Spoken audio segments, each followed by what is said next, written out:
उत्साह स्वाभाविक तौर पर कार्यकर्ताओं में है, क्योंकि जो रुझान है वो स्पष्ट तौर पर बता रहे हैं कि बिहार में एक बार फिर एनडीए सरकार बनने जा रही है। और बीजेपी मुख्यालय, जहां पर प्रधानमंत्री नरेंद्र मोदी भी शाम को पहुंचेंगे, कार्यकर्ताओं को संबोधित करेंगे। दरअसल इससे पहले भी आपने देखा होगा, जब किसी भी राज्य के चुनाव नतीजे सामने आते हैं, वहां पर बीजेपी या फिर कहें एनडीए की सरकार बनती है, तो प्रधानमंत्री नरेंद्र मोदी बीजेपी मुख्यालय पहुंचते हैं। यहाँ पर बड़ी संख्या में देश के कोने कोने से कार्यकर्ता पहुंचते हैं और उनको प्रधानमंत्री संबोधित करते हैं। ये एक परंपरा सी अब बनती हुई दिखाई दे रही है और आज भी बीजेपी मुख्यालय पहुंचेंगे प्रधानमंत्री नरेंद्र मोदी और उनके आगमन को लेकर तमाम तैयारियां की जा रही हैं। सुरक्षा को लेकर भी कड़े बंदोबस्त किए जा रहे हैं। तो उधर कार्यकर्ताओं में भी जबरदस्त उत्साह देखने को मिल रहा है। बिहार में मतों की गणना लगातार जारी है। अब तक जो रुझान सामने आ रहे हैं, बीजेपी 91 सीटों पर बढ़त बनाए हुए है, जेडीयू 81 सीटों पर, आरजेडी सिमट कर 26 सीटों पर फिलहाल बढ़त बनाती दिखाई दे रही है, जबकि कांग्रेस सिर्फ 4 सीटों पर लीड ले रही है।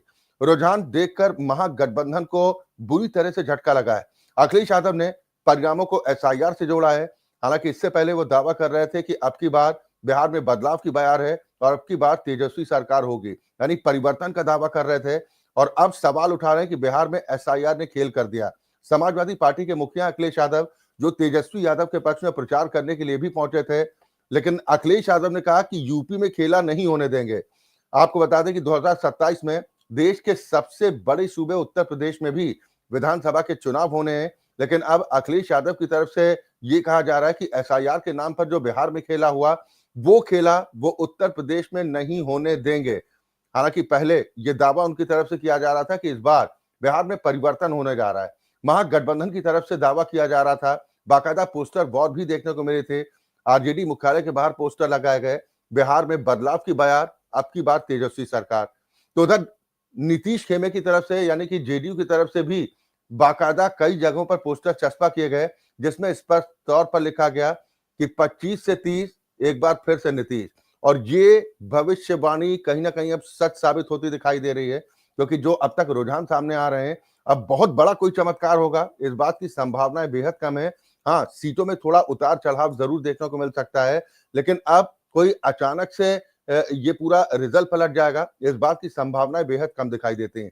रिया हमारे साथ लगातार जुड़ी हुई हैं, सुबह से वो बीजेपी मुख्यालय पर मौजूद हैं, साथ ही कांग्रेस दफ्तर भी गई, जहां पर मायूसी इस वक्त जरूर देखने को मिल रही होगी। रिया, क्या माना जाए, महागठबंधन जिस फील्ड पर वो सोच रहा था कि जिस पिच पर वो मजबूती के साथ बैटिंग करेगा, वो पिच वो सही ढंग से तैयार नहीं कर पाए। गठबंधन को इतना भरोसा था कि इस बार सरकार उनकी बन सकती है और पूरी तरीके से उन लोगों ने तैयारी भी कर दी थी। लेकिन जो मैं बात करूं कि मोदी जी ने जो अलग अलग बिहार में जाकर सभी विधानसभाओं में जो रैली की है, जो सभा की है, बीजेपी ने अपनी पूरी जोड़ लगा दी थी कि वापस से बिहार में एनडीए की सरकार बनने के लिए। और कहीं ना कहीं मोदी जी का वो जो चेहरा रहा है, जो उन्होंने बिहार में जाके दौरा किया है, उसका बहुत ज्यादा असर देखने को मिला है। क्योंकि अगर मैं बात करूं रुझान जो आ रहे जो रुझान आ रहे हैं, वो ज्यादा सीट की डिफरेंट होते तो समझ में आता, लेकिन बीजेपी एनडीए की जो सरकार है वो बहुत ज्यादा सीट की मात्रा से आगे है। बड़ी संख्या में, जो आंकड़ा की मैं बात करूं, बड़ी संख्या के आंकड़े में एनडीए की सरकार बनने जा रही है। तो जो कहीं ना कहीं ये साफ तस्वीर दिखाती है कि लोग भरोसा कर रहे हैं। और जो भरोसे की मैं बात करूं, जो चेहरा है वो मोदी जी का चेहरा इस बार काफी ज्यादा असर किया है बिहार में वापस से एनडीए की सरकार बनने के लिए। क्योंकि वहां की जो महिलाएं हो गई, जो उन्होंने जो अलग से शपथ पत्र निकाला गया था, महिलाओं के लिए जो व्यवस्था देने की बात की गई है, बच्चों की व्यवस्था देने के लिए बात की गई है, तो इन सब चीजों को देखकर बीजेपी जो इतनी सीट से आगे जो अपनी जो सरकार बनाने जा रही है, इतनी सीट में जो अपनी जीत हासिल की है, तो ये एक कहने की बात है कि बिहार में बहुत जो सरकार को जो भरोसा था गठबंधन को वो सरकार बन सकती थी, लेकिन मोदी जी ने तख्ता पलट कर दिया है, जिसकी खुशी आप देख सकते हैं कि बीजेपी कार्यालय में भी आप देख सकते कार्यकर्ता में मुख्यालय में जिसकी तस्वीरें भी आप लगातार वहां से पहुंचा रही हैं। बनी रहिए रिया, लगातार चर्चा करेंगे। डॉक्टर अभिषेक अहलावत साहब भी हमारे साथ जुड़ गए हैं, पॉलिटिकल एनालिस्ट हैं। डॉक्टर साहब, बहुत स्वागत है आपका राष्ट्र टीवी पर। आपको बहुत बहुत धन्यवाद अक्षय भाई, और आपके चैनल के माध्यम से मैं आपके दर्शकों को भी प्रणाम करना चाहूंगा। और ये जो आज हम इलेक्शन के जो सिलसिले में हम पॉलिटिकल चर्चा करना चाहते हैं, ये डेमोक्रेसी का एक तरीके से एक बहुत बड़ा एक उत्सव हुआ है जो हम देख पा रहे हैं। जिस तरीके से अक्षय भाई, जब वोटिंग हुई थी दूसरे चरण की, उसी शाम तक ये समझ में आ गया था, जिस तरीके से बम्पर वोटिंग हुई बिहार में, अभूतपूर्व जिस तरीके से वहां की जनता ने उस उत्सव में अपना योगदान किया। देखिए, मैं इसे किसी पार्टी की या किसी उसकी जीत नहीं मानता या किसी की हार नहीं मानता। मैं ये मानता हूं कि बिहार की जनता ने सेफ्टी, सिक्योरिटी, डेवलपमेंट, खासतौर से जो वुमेन सिक्योरिटी के लिए जनता, ये जो एनडीए की जो वहां पे सरकार है, बीजेपी और जनता दल यूनाइटेड की, इन्होंने जिस तरीके से सुरक्षा का एहसास वहां की जनता को कराया, बदलाव संभव है। मैं ये नहीं कह रहा कि उनकी सरकार परफेक्ट थी, पर वो ये मैसेज देने में कामयाब रहे कि हम भी बदलाव को आगे लेके जा सकते हैं। जी बिल्कुल, आपने बदलाव की बात जो कही है, हम इसको आगे बढ़ाएंगे, लेकिन तेजस्वी यादव की तरफ से जो ट्वीट आया, अपने दर्शकों को जरा वो भी पहुंचाते हैं कि किस तरीके से अब ब्लेम गेम का दौर भी शुरू हो चुका है।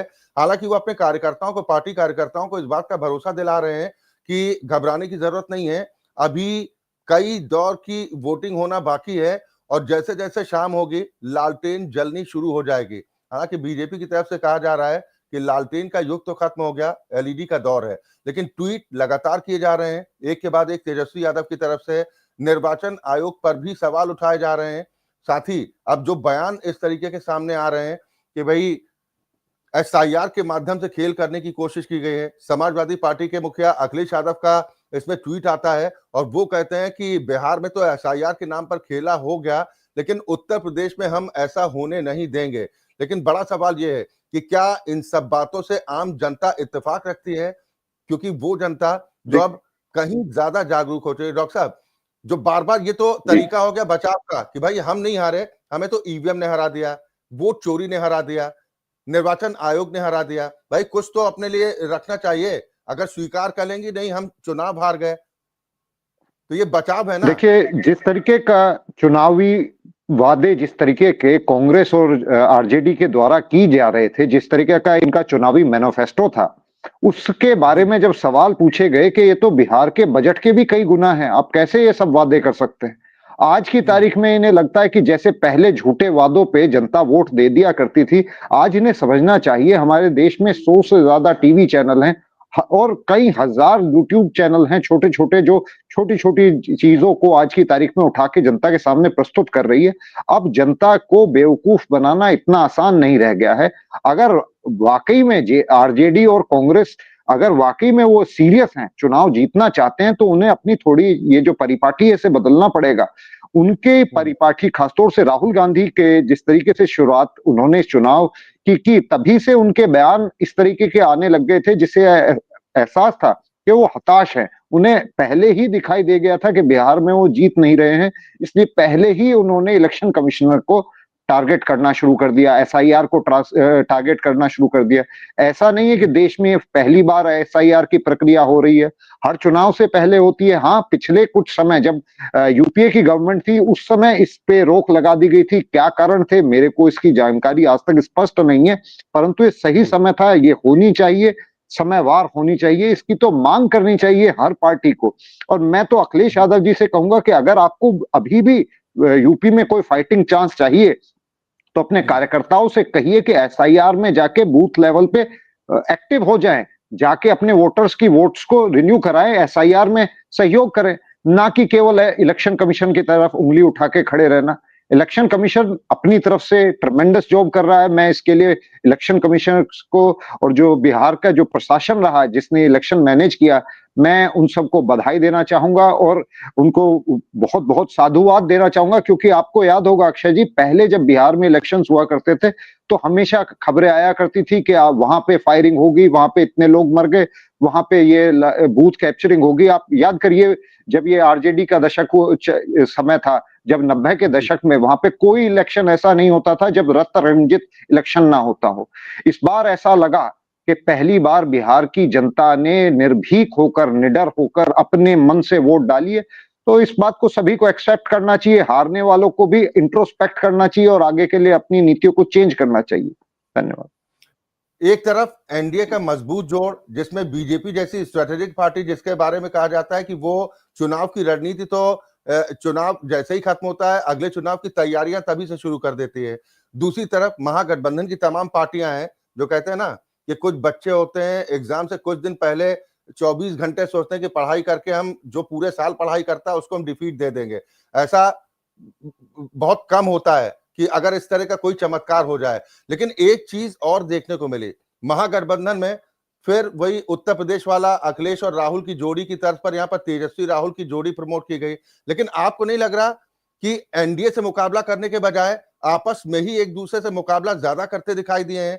अगर वो यात्रा करते हैं तो उसमें मुख्य फ्रेम में राहुल गांधी नजर आते हैं, तेजस्वी को थोड़ा साइडलाइन करने की कोशिश की जाती है, तो ये आपको नहीं लग रहा है कि आपस में टकराव ज्यादा था? जी, बिल्कुल, बिल्कुल। जो बात आपने शुरुआत में कही कि इन पार्टी दोनों ही पार्टी कांग्रेस की तो स्थिति आरजेडी से कहीं ज़्यादा खराब है। ये जो अपने ओवैसी साहब हैं, उनकी पार्टी इस समय उनसे आगे है। अगर 5 सीटों पे वो आगे है, कांग्रेस फिलहाल केवल 4 सीटों पे है। तो एक तरीके से देखा जाए तो ओवैसी जी कुछ ज़्यादा बेहतर कर ले रहे हैं। इन्हें और कुछ नहीं तो ओवैसी जी से ही सीख लेना चाहिए कि ये जो व्यक्तिवाद की राजनीति थी, राहुल गांधी जी का ये दंभ होना कि मैं एक ऐसे परिवार से ताल्लुक रखता हूं जिसकी वजह से जनता मुझे वोट देगी ही देगी, ये पुराने बीते समय की बात हो चुकी है।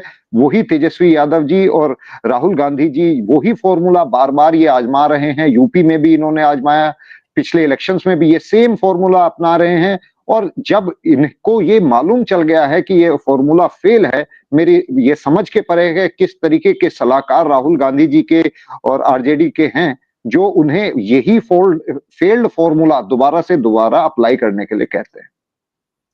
बिल्कुल। आज की तारीख में जनता नाम से ज्यादा काम पे विश्वास करने लगी है। जी, सोशल मीडिया पर तो मीम्स भी चल रहे हैं जिसमें कहा है कि राहुल तुमसे ना हो पाएगा। आज की तारीख में राहुल गांधी जी के शायद उनके समर्थक और उनके जो सलाहकार हैं वो ये बात समझने से के लिए तैयार नहीं है कि बीजेपी से मुकाबला करने के लिए आपको 365 दिन और 24/7 पॉलिटिशियन बनना पड़ेगा। ये हॉलीडेज की तरह आप हॉबी की तरह राजनीति को नहीं ले सकते हैं कि हम साल में जो है 4-5 दिन सीरियसली कोई यात्राएं वगैरह कर लेंगे, 2-4 प्रेस कॉन्फ्रेंस कर लेंगे और उससे जनता हमारे से कन्विंस हो जाएगी। और जिस तरीके के मुद्दों के ऊपर ये बात करते हैं, वो सरासर झूठ है। जनता अब इतनी बेवकूफ नहीं रह गई है, वो खुद देख रही है कि वोट बन रहे हैं, चोरी नहीं हो रहे। जो गलत हैं, वो कटने चाहिए। हमारे यहाँ यूपी में भी एसआईआर की प्रक्रिया चल रही है, मैं खुद उससे मैं हेल्प कर रहा हूँ। तो मैं देख रहा हूँ कि जनता बड़ी उत्साहित है एसआईआर के लिए। ये पॉलिटिशियंस ही इससे घबरा रहे हैं अपोजिशन के, और उसका घबराने का केवल एकमात्र कारण है कि ये वोट चोरी का जो इल्जाम है, ये केवल अपनी एक तरीके से जो इनकी कहते हैं ना कहावत है बिल्ली खंबा नोचे, खिसियानी बिल्ली खंबा नोचे, इनकी हालत इस समय वैसी है।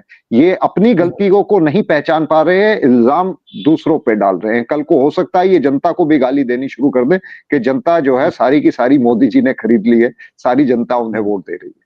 जी बिल्कुल। लेकिन अगर पिछले कुछ चुनावों का अगर जिक्र करें, दूसरे राज्यों की भी बात करें, तो जो पैटर्न है, कई सीटें ऐसी होती हैं जहां पर मुकाबला बहुत करीबी होता है, कुछ हजार वोटों के अंतर से जीत और हार तय हो जाती है। बिहार में भी कुछ इस तरह की स्थिति है। ये मेरा सवाल इसलिए है क्योंकि लालू परिवार में जो टकराव देखने को मिला, लालू यादव के बड़े लाल अलग दिशा पे चले गए। वो कह रहे हैं कि असली आरजेडी है, वो जेजेडी है, और लालू प्रसाद यादव यहां पर आए, वो संरक्षक के तौर पर हमारे साथ काम करें। तेज प्रताप ने कितना डेंट पहुंचाया होगा तेजस्वी यादव को? देखिए, जो पारिवारिक कलह होती है, ये बहुत बड़ा फैक्टर होती है जनता के बीच में अविश्वास पैदा कर जाने का। आपने को जैसे कि हमारे पुराणों में भी है कि ये कहा जाता है विभीषण ना होते तो शायद रावण ना मरता। अगर विभीषण राम जी के पास साथ ना हो जाते तो शायद रावण को नहीं हरा पाते। खैर हम ऐसे किसी से लिटरली कंपेयर नहीं कर रहे हैं, पर ये तो बात है कि जो इनकी घर की राड जब जनता के सामने आई तो जनता ने कहा कि ये जब अपने घर को ही नहीं संभाल पा रहे, देश को प्रदेश को ये कैसे संभाल पाएंगे।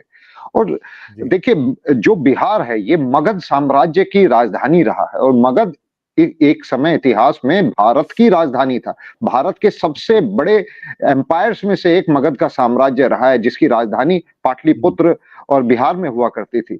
इस इलाके को मेरे को ऐसा लगता है, जो मैंने स्टडी करी है, इंटेंशनली वीक रखा गया। आप वरना सोचिए जहां सारी के सारे जो ये रिसोर्सेज चाहिए किसी जगह को डेवलप होने के लिए, उपजाऊ जमीन वहां पे, पानी वहां पे, जो रिसोर्सेज जो खनिज पदार्थ हैं, कोयला, आप उठा के नाम लीजिए, स्टील वहां पे, सब वहां पे, फिर ह्यूमन रिसोर्स, पूरे भारत की जितनी भी फैक्ट्रियां चल रही हैं उसमें 80% योगदान मैं बड़े कॉन्फिडेंस के साथ कहना चाहूंगा बिहारियों का है। भारत में जितनी भी बहुमंजिला इमारतें हैं वो बिहारियों की मेहनत से बनी हुई हैं। और कहना चाहूंगा भारत के आईएएस आईपीएस, ये जो दिमाग जो भारत को डेवलप कर रहा है, आगे बढ़ा रहा है, ये भी ज्यादातर बिहार से आता है। तो फिर ऐसे क्या कारण रहे कि बिहार देश के गरीबतम इलाकों में चला गया? मतलब हमारे देश का नेशनल एवरेज अगर हम उठाएं तो हम कोई ज्यादा आगे नहीं है विश्व में, पर फिर भी बिहार की हालत उससे भी ज्यादा कहीं खराब थी। यही तो कारण था कि बिहार के लोग बेचारे 2-2 पैसे की मजदूरी करने के लिए वहां बिहार छोड़ के पलायन की स्थिति इतनी बनी। जबकि ह्यूमन रिसोर्स ट्रेंड हमें पता है वहां पे है, इंटेलिजेंट ह्यूमन रिसोर्स वहां पे है हमें पता है, जमीनें उनके